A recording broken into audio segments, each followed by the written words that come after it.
집집마다 87가 익혀 질병을 예방하자. 지금 20강 가장 끝날 때마다 계속 내 되풀이한 내용입니다, 이게. 자, 종합이에요. 자, 우리에게 가장 무서운 건 편견입니다. 우리 인간은 똑똑한 맛에서 합니다. 자기가 똑똑해. 자기가 알고 있는 범위에서 그만 생각을 하고 사고를 합니다. 특히 나이가 들어갈수록, 특히 자기한테 권력이 있을수록 자기만 똑똑한 줄 알아요. 그래서 금음체질은 정책을 하면은 폭군이 된다고 그랬어요. 왜? 성질도 잘 내지. 어떻든 간에 편견이 이게 문제입니다. 편견. 아, 팔체질? 아, 이거 침 같지도 않은데 그거 해가지고 뭐 나서 알려지지 않았을 뿐이지 그만큼 임상이 누적이 돼가지고 지금까지 살아왔잖아요. 자, 그래서 이 순간에 우리는 가장 무서운 건 뭐냐? 편견이다. 편견을 버리자 이거예요. 자, 순수한 입장에서 한번 생각해 봅시다. 이제 세 개로 통합니다. 팔체질학이. 사상체질의 근본을 두고 발전이 됐는데요. 이재만 선생님은 110년 전에 유언 비슷하게 남겼어요. 100년 뒤에는 나의 의학을 이해하는 사람이 많을 것이다. 그런데 바로 선구자가 나타납니다. 이분. 1921년도에 탁 혜성같이 권도원 박사님이 나타나십니다. 그래가지고 이렇게 연구에 연구를 거듭해가지고 갖은 핍박과 소름과 그걸 당한 가운데 연구를 했어요. 그래 확립을 시켜가지고 완성을 했습니다. 그래 이런 과정을 동계에서 발표를 하고 화리를 완성하고 체질식도 확립하고 암치료재단까지 설립을 해가지고 음지에서 쭉 치료를 해오고 지금도 현재 진행형이죠. 근데 그분이 연세가 93세예요. 자, 이제 일단 그분 건강한 가운데 계속 그 마무리를 짓기를 다시 한번 이제 우리 전부 다 기원하면서 생각을 해봐야 되겠습니다. 어떻든 간에 알게 모르는 사이에 국내에는 비록 68개밖에 아직 안 알려져 있는데 이게 개막이 됐다. 팔체질 한의원 시대에 개막이 됐습니다. 미국, 캐나다, 뉴질랜드, 동남아시아, 뭐 싱가포르, 태국. 그런데 지금 팔체질을 내세워가지고 한방병원이 새끼를 쳐가고 있어요. 특별히 팔체질 전문 한의사를 뽑습니다. 부원장을 모신다고 광고도 내고요. 제가 그렇게 알고 있어요. 자, 그만큼 아는 사람 알아요. 그 다음에 시대가 이제 왔어요. 그런데요, 하나의 가장 맹점이 있습니다. 팔체질과 음식치료의 응용인데요. 이게 지금 가장 장점이에요. 음식으로 하면은 못 고칠 게 있다 없다. 못 고칠 게 없어요. 다 있어요. 다 고쳐요. 음식으로. 심지어는 음식, 기호식품, 차, 음료수, 과일 같은 것을 치료가 얼마든지 가능하다고 한의사들이 고백을 해요. 근데 문제는 뭐냐? 마케팅으로 연결시키면 안 된다. 왜? 병원도 유지해야 되는데 침 나가지고 얼마나 벌겠습니까? 그 내 말 우리 알아야 됩니다. 그래서 연구 발전을 시켜야 할 분야가 있는데 음식 치료를 하는데 음식 치료 우리가 앞으로 연구를 해야 됩니다. 병을 치료하는 영양성분, 현대적인 영양성분이잖아요. 다 병을 치료하는데 뭐가 성분이 부재가 병이 나잖아요. 그럼 그걸 체질 내에서 골라내는 거예요. 가령 예를 들면 고혈압을 치료할 때는 약을 먹는 게 아니고 약은 평생 동안 먹어야 되잖아요. 평상시에 식이요법으로 한단 말이죠. 혈류를 개선시키는 거, 혈압을 떨어뜨리는 거, 이런 작용을 하는 음식으로 하면 된단 말이죠.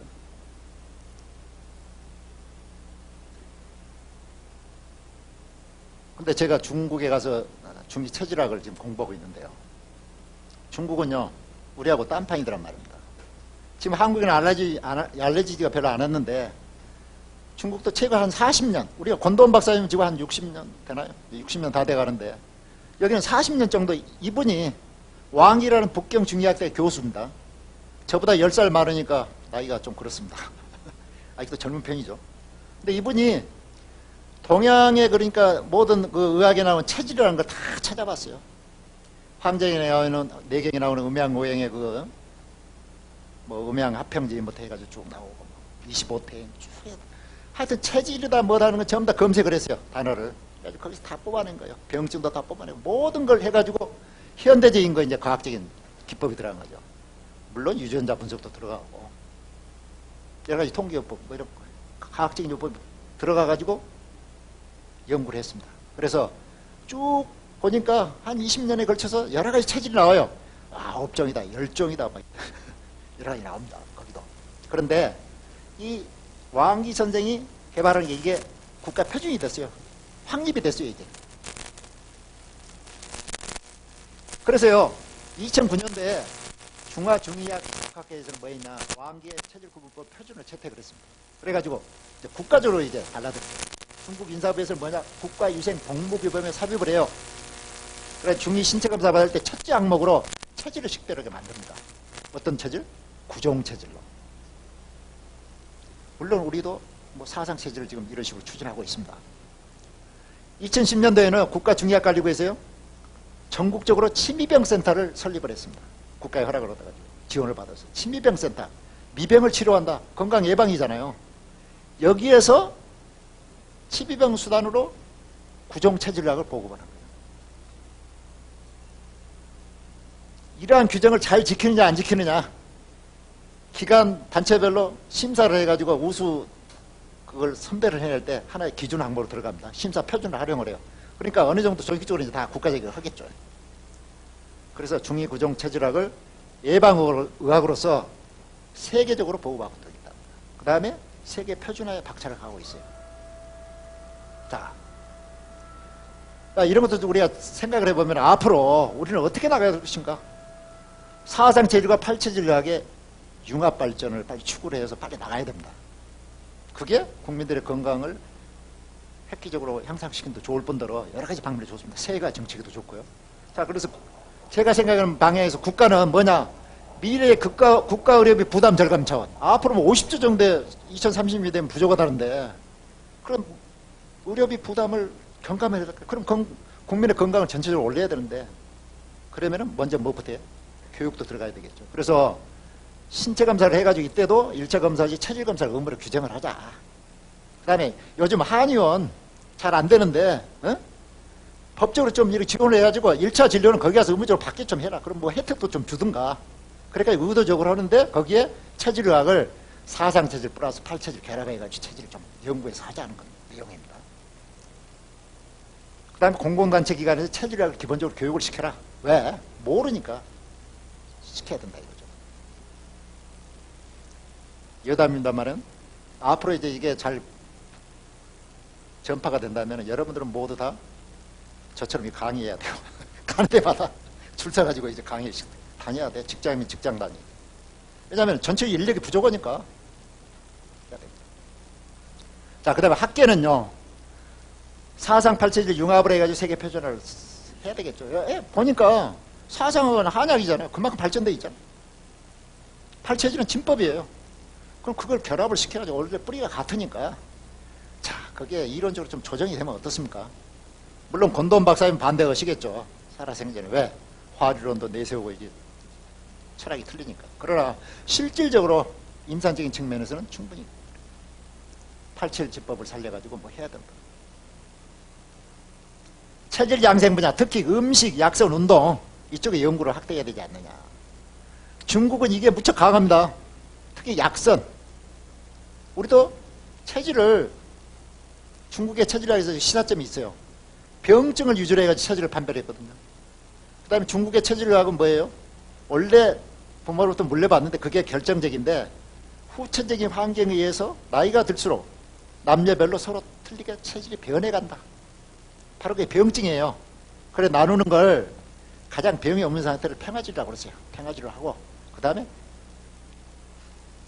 기어질, 양어질, 음어질, 수별질, 담습질, 그 다음에 기울질, 특품질, 이렇게 해서 9개가 딱 나오는 거예요. 병증이에요, 전부 다. 병증별로 한약재가 기본 지금까지 처방이 있잖아요. 그거 다 뽑아낸 거예요. 다 임상해가지고 중국도 한 40년 동안 연구를 했어요. 그걸 우리 활용해서 쓸 수 있다 겁니다. 일단 우리가 치료를 할 때는 무슨 측면이 있습니까? 급한 병은 꺼줘야 되잖아요. 그러면은 원래 체질에 그거는 어긋나지만은 일시적으로는 약을 쓸 수 있어요.